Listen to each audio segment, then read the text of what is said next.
extended, but it is going to be the last formal lockdown lift up, at least this week. And then next week, I'll be back at it. For those of you who have been following along, awesome to have you here. Thank you for being here. And you know that my mom is having heart surgery tomorrow, and it's been pushed many times. And there have been a few confusing parts of this experience over the last 3 weeks. And she just got pushed again because there's a bit of a complication. So if you're into prayer or good vibes, send them on out our way. And, my mom is just an incredible person who, deserves another chance. So I hope that they get it all figured out. And today's topic is choosing happiness. And I thought of this while I was out doing errands. For those of you also following along, like Amanda, hi, awesome to see you here too. I am moving. Oh, okay, that's okay. Sorry. I'm going to leave the phone on today because sometimes the hospital is calling. So I hope that's all right and you understand that's what happens. So anyhow, we're going to talk about choosing happiness. And I had to go through this today. So I was doing all this running around in errands, and I got the call that things were, we just didn't know what was going on with mom, and they're not quite sure. And all of these pieces. And I noticed myself, I had to call somebody because of course everything's curbside pickup. And I felt myself getting really curt. Do you know what I mean? And so in my work, I would say that that's misplaced emotion. So the fact that the eye cream that I bought, the pump is not working properly and I have to go like 100 times to make it work, is not actually something that requires my emotional capacity. But I was finding myself getting really snippy with the person saying like, no, I just want it replaced, right? And I'll be there in a few minutes. And so I had to take my own advice. And I said, you know what, Allison, like, look, you are, by the way, I totally talk to myself, as so do you, I suspect, because, it's our mind. It just keeps going. And I'm like, you've got to choose differently. You know that you're in a heightened emotional state right now. You have a lot of activities on the go that are quite intense. And you can choose how you're going to show up in the world for other people. And I'm not going to choose to show up like that. And by the way, I don't think I was so rude. Like it definitely wasn't like when I was in my 20s and upset. I don't even know if she would agree that I was feeling, but I just wasn't my typical self. So I believe we can choose. Now, we've got to define what I mean by happiness, because happiness to me is not fun time elation. Okay. Right. Like, those times when you're just like having the best party or, out at a concert and everything's just in flow and everybody's having so much fun. And oh, yes, it's just like the memories of your life. I'm not talking about that kind of happiness on a regular basis. I'm talking about the happiness that is, you've got this. There's contentment and a quiet confidence. Or if you're me, a very loud confidence. Because like, come on here, I'm just teasing. Anyway, so laughter, where even in the worst of times, you can pull out the laughter, okay? That's what I mean by choosing happiness. Finding that path where you're like, whatever's going on around me, I can be settled. I can be okay, even though all of these things are happening. And that's what I'm hoping for you as well. And by the way, not easy. And one of the things with emotions is, I used to really be afraid of the worst emotions, right? And like, even to suggest that if something happens with mom, actually, let's not even go there. I know like that emotion, grief, like I've been through it with my dad, right? Grief is a beast all on its own, and we've got to accept that. And we have to, I see your text there, David.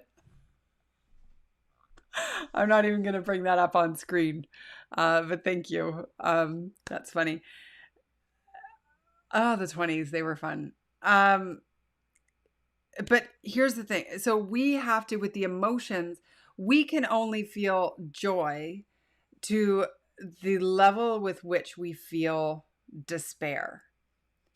And so we have to be okay with something that happens that's negative and embrace those difficult emotions in order to feel the beautiful emotions.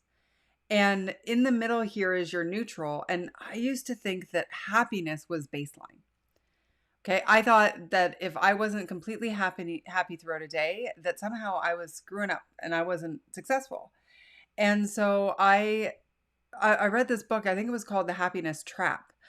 And they talk about the fact that happiness is one emotion on the spectrum. And neutral is actually our baseline. Neutral. I just choose to have my neutral be, or I aim to, anyhow. I mean, not every day is perfect, let's be honest. But I aim to have neutral, and this is what I hope for people, as being on the side of happiness to the positive emotions, so that your baseline is all those wonderful words I was talking about: contented, confident, you got this, you're going to be okay, even in the worst times, and when you can embrace those difficult emotions. But getting a baseline that defaults to positive is something that you need to choose to do. And so if we look at this, like I've written down a few little ways that we can do this. And one of my favorites is what I call silver lining thinking. Okay. And I know I did a talk on this in the archives throughout the last 30 days of the lockdown lift ups. Thanks for being here, by the way. Um, that we talked about silver lining thinking and how do you find that silver lining. And for me, it's become so ingrained in how I show up in the world. It's just always like, even like the other day when the first morning surgery went long and mom got bumped after being prepped and was like with the porter ready to go. And then they said, no, it's got to be Friday. I was like, well, isn't that okay? Because that means that the doctor's going to be refreshed because he's going to do your surgery in the morning, not after a long, complicated surgery and then doing yours. And so it was just like, and I've just trained myself now to always be looking for something good that can come out of the bad. Because when we do that, then we can tilt our default towards happiness, or to the positive end of the spectrum. Now, a little sidebar here. This does not mean we're like rainbows and unicorns and magic fairy dust and only see like the beautiful, sides of the world. Although in fairness, I do tend to block out a lot of negativity by choice. But we want, like, I look at it as being an optimistic realist. Because when we can be optimistic and see those silver linings, even in the worst times, then we can default to a more comfortable, kinder way towards ourselves. The next point I want to make about happiness is this. Our happiness does not depend on other people or actually really any outside source. And it gets confusing because we can be around somebody and feel exceptionally happy in their presence because we adore them or they just like are making us laugh and all of that. But here's the thing. They're a part of the equation, but you're the one who's experiencing happiness. You're the one who has access to that joy. And so if we can find different ways that you can generate your own happiness regardless of what's happening around you, that's when you can feel truly, truly empowered and you can be bored out of your mind and still feel happy. And thanks, David. I will chat with you later. Yeah, we should probably catch up at some point. I got sidetracked. Yes, reading the comments. That's what happens. But this is the fun of live, right? Okay, so that's that because you're the one who's actually responsible for your happiness. Like even I think about, and I mentioned him a few times this last month, Kyle Cease. I watch his stuff all the time lately. And he says, has anybody ever really broken your heart or have they broken your expectations? At the end of the day, and I mean, that goes into a whole other, direction. But if you think about it, our happiness, our emotional state is so influenced by our choices and how we show up and what's happening in us. Nobody can actually make us happy or make us sad. Now we can be sad because we're responding to what's happening, but at the end of the day, it's all you. It's all you and your emotions. And so when we want to default to happiness, so we've got this like, because I think we can, and I've done this before too, like when I get, to this size of business, I'm going to be happy. And then I got to that size of business and I was like, nothing changes. I was happy, like, and actually at that point I was probably pretty into this baseline of being happier, but I was often looking for, like, if I meet the right guy, if I, have the 2.5 kids and the white picket fence and chasing that, but you never know what you're actually going to get. So if we're relying on outside sources for our internal happiness, we're always at the beck and call of whatever's happening.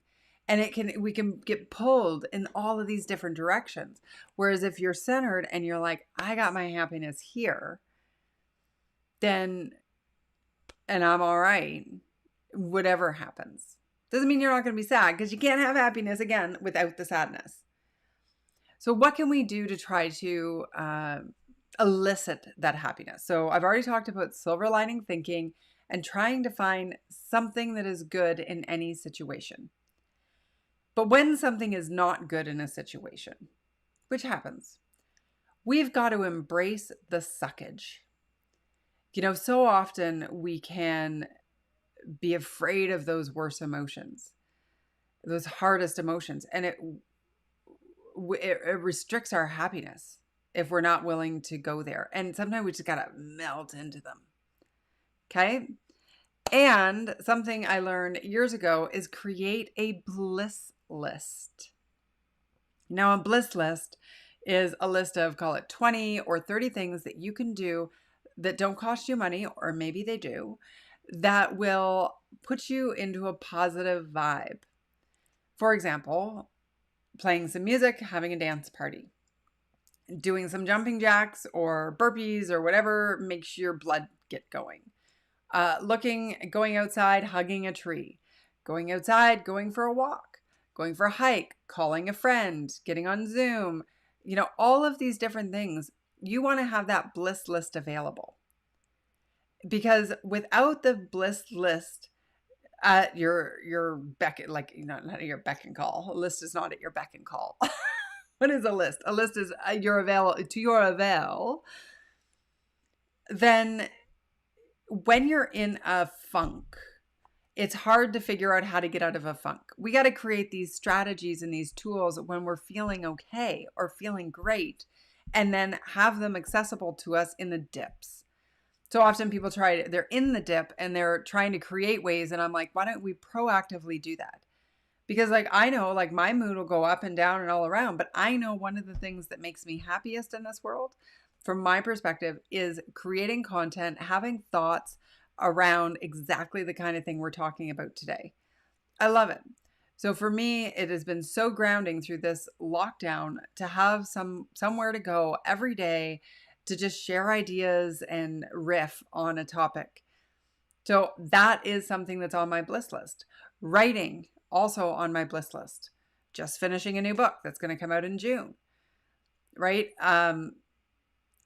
All of those things, but you need to know yourself what is going to inspire your happiness without anybody else's input.